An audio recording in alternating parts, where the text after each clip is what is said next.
छत्तीसगढ़ शिक्षक पात्रता परीक्षा सीजीटेट 1 फरवरी 2026 को होने जा रहा है। मैंने आपसे पिछले वीडियो में ही डिस्कस किया था कि सीजीटेट को कौन कौन से विद्यार्थी दे सकते हैं, कौन पात्र है, कौन अपात्र है, इसको कितने भागों में बांटा गया है, पेपर 1 और पेपर 2, इसमें कौन कौन से विषय शामिल है, इससे कितने नंबरों का एग्जाम होता है और इसमें माइनस मार्किंग है या नहीं। इस पूरी जानकारी के लिए मेरे पिछले वीडियो पर जाके उसका डिटेल वीडियो देखिए। और आज मैं आपके साथ डिस्कस करने वाली हूं उसका सिलेबस। छत्तीसगढ़ शिक्षक पात्रता का सिलेबस अगर हम सीजी व्यापम की वेबसाइट पर जाकर देखेंगे तो बहुत ज्यादा लेंथी सिलेबस है। हमें तो कुछ कुछ उसमें जो पॉइंट्स ऐसे लिखे होते हैं जो हमें समझ में भी नहीं आते हैं और उसमें बहुत सारे टॉपिक्स को इंटरनली कवर किया गया है। तो मैं आज आपके साथ डिस्कस कर रही हूँ बाल विकास एवं शिक्षा शास्त्र सीडीपी का सिलेबस मतलब पाठ्यक्रम डिस्कस कर रही हूँ।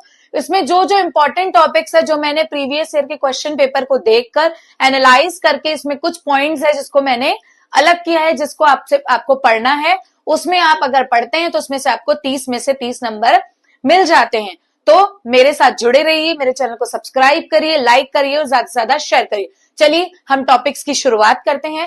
आज का हमारा पहला टॉपिक है वृद्धि और विकास, जिसे इंग्लिश में कहते हैं ग्रोथ एंड डेवलपमेंट। अगर आपको सिलेबस समझना है तो एक कॉपी पेन लेकर बैठ जाइए और एक एक टॉपिक को बिल्कुल ध्यान से सुनिए और समझिए और इंग्लिश और हिंदी दोनों में लिखते चलिए। पहला टॉपिक है वृद्धि और विकास, जिसे कहा जाता है ग्रोथ एंड डेवलपमेंट। दूसरा है इसमें विकास के आयाम मतलब डोमेन्स ऑफ डेवलपमेंट। इसको कितने भागों में बांटा गया है? इसे 4 पक्षों में बांटा गया है, जिसमें से आपका पहला जो पक्ष है वो आपका हो जाता है शारीरिक, दूसरा हो जाता है आपका मानसिक, तीसरा हो जाता है सामाजिक और चौथा हो जाता है आपका भावात्मक। इसे 4 पक्षों में बांटा गया है। पहला आपका हो जाता है शारीरिक मतलब फिजिकल, दूसरा हो जाता है मानसिक मतलब कॉग्निटिव, तीसरा हो जाता है सामाजिक मतलब सोशल और चौथा हो जाता है भावात्मक मतलब इमोशनल। इसे 4 भागों में बांटा गया है। उसके बाद हम बात करेंगे विकास की अवस्थाएं। इसे विकास की अवस्थाएं में भी आप बहुत सारी इसमें अवस्थाएं हैं। जो पहली अवस्था हो जाती है वो आपकी हो जाती है गर्भावस्था,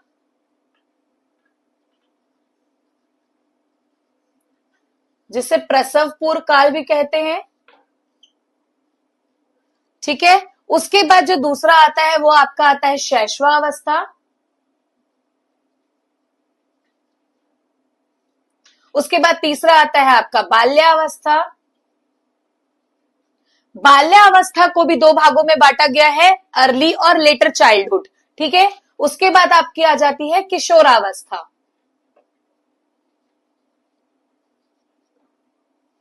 हमें इन 4 जो इसमें अवस्थाएं हैं मतलब गर्भावस्था मतलब प्रसव पूर्व, शैशवावस्था, बाल्यावस्था और किशोरावस्था, ये चारों बहुत इंपॉर्टेंट टॉपिक्स है। इसमें अंदर ही बहुत सारे सवाल पूछे जाते हैं कि गर्भावस्था का टाइम पीरियड कितना होता है, इसको कब से शुरुआत होती है और कब ये खत्म होता है। शैशवावस्था का टाइम पीरियड कितना है, शैशवावस्था में बालक किस प्रकार का व्यवहार करते हैं, फिर वो चाहे शारीरिक हो, मानसिक हो, सामाजिक हो या भावात्मक हो। ये जो 4 अवस्थाएं हैं उसमें जो 4 अलग अलग पक्ष है उसको हमको डिटेल में पढ़ना होगा। ये नहीं कि सिर्फ हमने टॉपिक को पढ़ लिया कि गर्भावस्था कब से कब तक होता है, उसमें क्या क्या नहीं, उसको डिटेल में पढ़ना होगा। क्योंकि जो सीजीटेट होता है उसमें डिटेल में क्वेश्चन पूछा जाता है और अगर आपको डिटेल में चीजें पता रहेगी तो आप किसी भी आंसर को आराम से लगा पाएंगे। फिर आता है इसमें बाल विकास के सिद्धांत। इसमें आ जाता है निरंतरता का सिद्धांत, एक रूपता का सिद्धांत, बहुत सारे ऐसे जो टॉपिक है, अंतःक्रिया का सिद्धांत, ऐसे बहुत सारे टॉपिक्स हैं जो उसके सिद्धांत से भी सवाल पूछे जाते हैं। जो आपका यहाँ से टॉपिक है वृद्धि और विकास, ये जो यहां से लेके यहां तक जो टॉपिक है ये पूरे 7 नंबर का सवाल आपसे पूछा जाता है। इसमें से कोई भी सवाल आपसे पूछ लिया जाता है। इसमें जो 4 पक्ष हैं उसमें 4 पक्षों के सवाल पूछे जा सकते हैं। उसके बाद इसमें विकास की जो अवस्थाएं हैं, स्टेजेस ऑफ डेवलपमेंट, उसमें से अवस्थाओं को भी पूछा जा सकता है। उसके बाद आती है प्रकृति एवं पोषण। प्रकृति एवं पोषण को हम लोग वंशानुक्रम और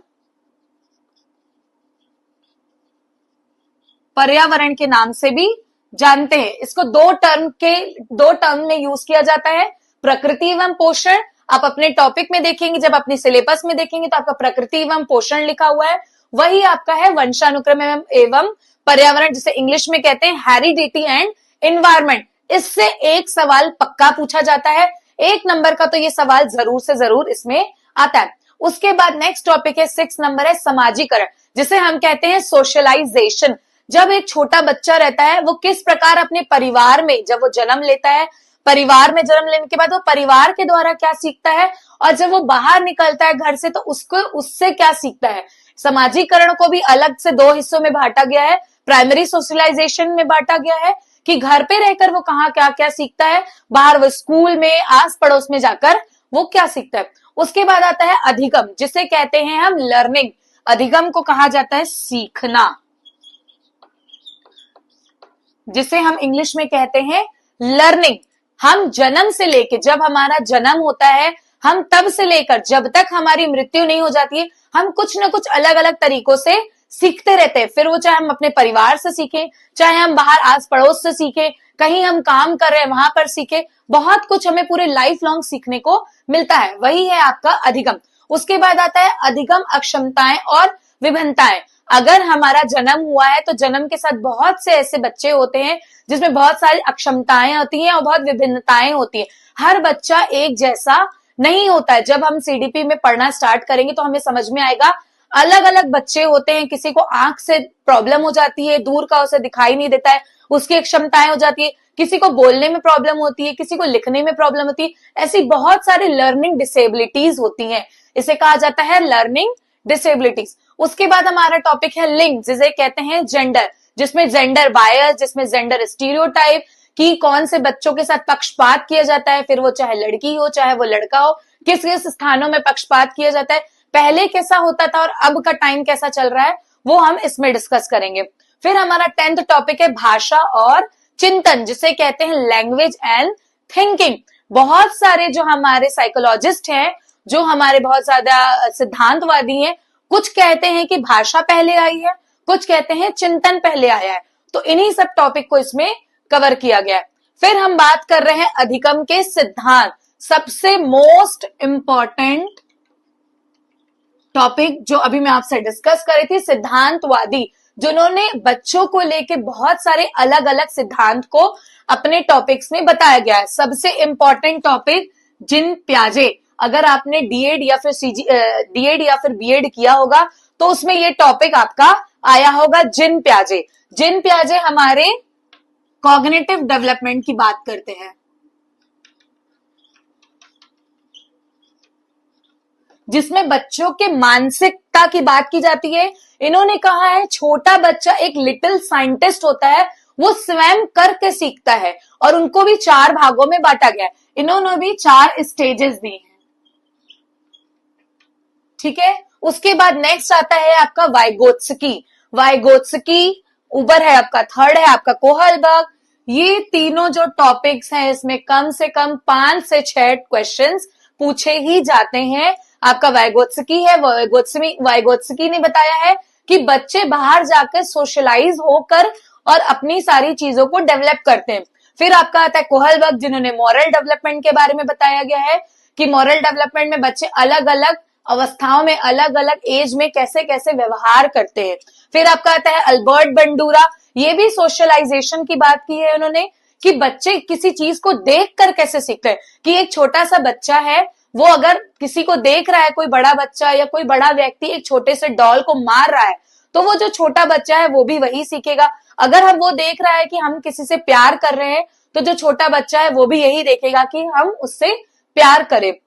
उसके बाद है BF Skinner, Sigmund Freud, Erik Erikson और पावलव। आप अपने सिलेबस पर जाकर देखेंगे तो ये जो टॉपिक्स हैं ये आपको उसमें दिखाई नहीं देखेंगे। जिन प्याजे है, जिन प्याजे का आपको टॉपिक दिखाई दे देगा, वाइगोत्स्की उसमें दिखाई दे देगा, कोहलबर्ग के बारे में उसमें कोई डिस्कशन नहीं है, सिर्फ उसमें लिख देगा नैतिक विकास। सिर्फ उसमें एक टॉपिक, एक टर्म यूज किया गया है, नैतिक विकास। तो आपको कैसे समझ में आएगा कि उसमें कौन सा सिद्धांत को शामिल किया गया है। उसके बाद आपके हैं Albert Bandura, BF Skinner, Sigmund Freud, Erik Erikson, Pavlov.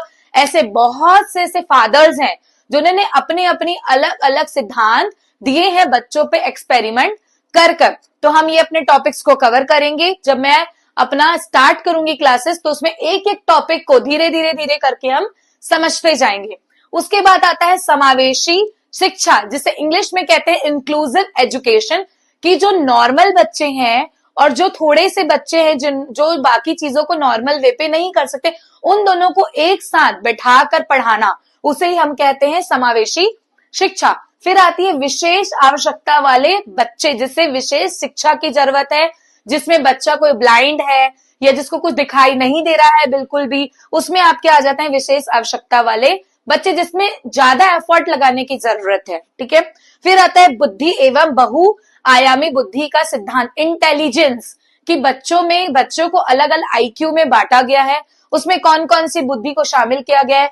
फिर बहुआयामी बुद्धि इंटेलिजेंस में अलग अलग थ्योरीज है, जब से सबसे इंपॉर्टेंट है हार्वर्ड गार्डनर की थ्योरी, जिसमें 8 से 9 चीजों में उसको, नियमों में उसको बांटा गया है। तो अभी हमने डिस्कस किया 1 से लेके 14 टॉपिक। इसमें अब हमारा है 15th टॉपिक है अभिप्रेरणा, जिसे हम कहते हैं मोटिवेशन, कि हम बच्चों को किस प्रकार मोटिवेट कर सकते हैं। इसको भी 2 भागों में बांटा गया है, एक बाह्य एक आंतरिक। आंतरिक मतलब बच्चा जो स्वयं से मोटिवेटेड होता है और अपने कार्यों को करता है, और एक होता है बाह्य, जिसको किसी न किसी रिवॉर्ड के द्वारा, किसी न किसी चॉकलेट के द्वारा, किसी प्राइज के द्वारा उसको मोटिवेट किया जाता है। उसके बाद आती है व्यक्तिगत विभिन्नता, इंडिविजुअल डिफरेंसेस, कि जैसे आज अगर आप मुझे देख रहे हैं तो मेरे में और आपके में भी कुछ ना कुछ अलग अलग परिवर्तन होगा। किसी की बोलने की शैली अलग होगी, किसी का पढ़ाने की शैली अलग होगी, इसमें अलग अलग व्यक्तिगत विभिन्नताएं आती हैं। तो बच्चों में भी अलग अलग विभिन्नताएं आती है, हर बच्चा एक जैसा नहीं होता है, हर बच्चे में अलग अलग खासियत होती है। उसके बाद आती है बाल केंद्रित एवं प्रगतिशील शिक्षा, चाइल्ड सेंटर्ड। हम जो आज के डेट में सिर्फ यही टॉपिक बार बार सुन रहे हैं, चाइल्ड सेंटर।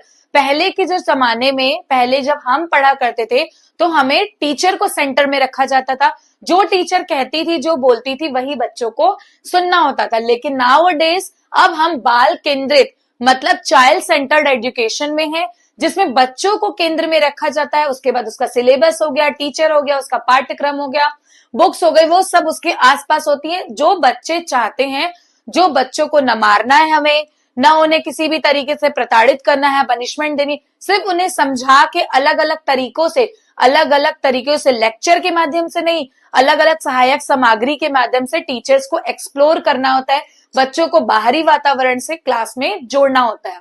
उसके बाद आता है सतत एवं व्यापक मूल्यांकन, जिसे CCE कहा जाता है, कंटिन्यूअस एवं कम्प्रिहेंसिव मूल्यांकन इवेल्युएशन, जिसमें बच्चों का समय समय पर मूल्यांकन किया जाता है। पहले साल में सिर्फ 3 एग्जाम या 2 एग्जाम हुआ करती थी, लेकिन अब इसे छोटे छोटे टर्म्स में बांटा गया है, और अलग अलग जो हम लोग अदर एक्टिविटीज भी करते हैं उसको भी इस टर्म में यूज किया गया है, मूल्यांकन में यूज किया गया है।